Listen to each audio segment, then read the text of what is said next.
ಸರ್ಕಾರಿ ಕಾಲೇಜಿನಲ್ಲಿ ಭೀಕರ ಅವಘಡ. ಪಾಠ ಕೇಳುತ್ತಿದ್ದ ವಿದ್ಯಾರ್ಥಿನಿಯರ ಮೇಲೆ ಕುಸಿದು ಬಿದ್ದ ಮೇಲ್ಛಾವಣಿ. ಕಲಬುರಗಿಯ ಬಾಲಕಿಯರ ಸರ್ಕಾರಿ ಪದವಿ ಪೂರ್ವ ಕಾಲೇಜಿನಲ್ಲಿ ತರಗತಿ ನಡೆಯುತ್ತಿದ್ದ ವೇಳೆ ಏಕಾಏಕಿ ಮೇಲ್ಛಾವಣಿಯ ಕಾಂಕ್ರೀಟ್ ತುಂಡುಗಳು ಕುಸಿದು ಬಿದ್ದ ಪರಿಣಾಮ 5 ವಿದ್ಯಾರ್ಥಿನಿಯರು ಗಂಭೀರವಾಗಿ ಗಾಯಗೊಂಡಿದ್ದಾರೆ. ದ್ವಿತೀಯ ಪಿಯುಸಿ ಕಾಮರ್ಸ್ ವಿಭಾಗದ ವಿದ್ಯಾರ್ಥಿನಿಯರಿಗೆ ಅಕೌಂಟೆನ್ಸಿ ಪಾಠ ನಡೆಯುತ್ತಿದ್ದಾಗ ಸುಮಾರು 80ಕ್ಕೂ ಹೆಚ್ಚು ವಿದ್ಯಾರ್ಥಿನಿಯರಿದ್ದ ಕೊಠಡಿಯಲ್ಲಿ ಈ ದುರ್ಘಟನೆ ಸಂಭವಿಸಿದೆ.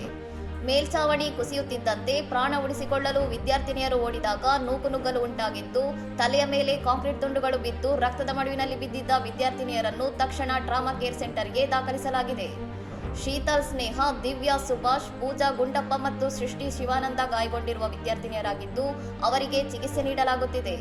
ಕಟ್ಟಡದ ಮೇಲೆ ಮಳೆ ನೀರು ನಿಲ್ಲುತ್ತಿರುವುದೇ ಈ ಸಮಸ್ಯೆಗೆ ಕಾರಣ ಎಂದು ಪ್ರಾಂಶುಪಾಲ ದೇವನಗೌಡ ತಿಳಿಸಿದ್ದು, ಕಟ್ಟಡದ ಶಿಥಿಲಾವಸ್ಥೆಯ ಬಗ್ಗೆ ಈಗಾಗಲೇ ಅಧಿಕಾರಿಗಳಿಗೆ ಮನವಿ ಮಾಡಿದ್ದರೂ ನಿರ್ಲಕ್ಷ್ಯ ತೋರಲಾಗಿದೆ ಎಂಬ ಆರೋಪ ಕೇಳಿಬಂದಿದೆ.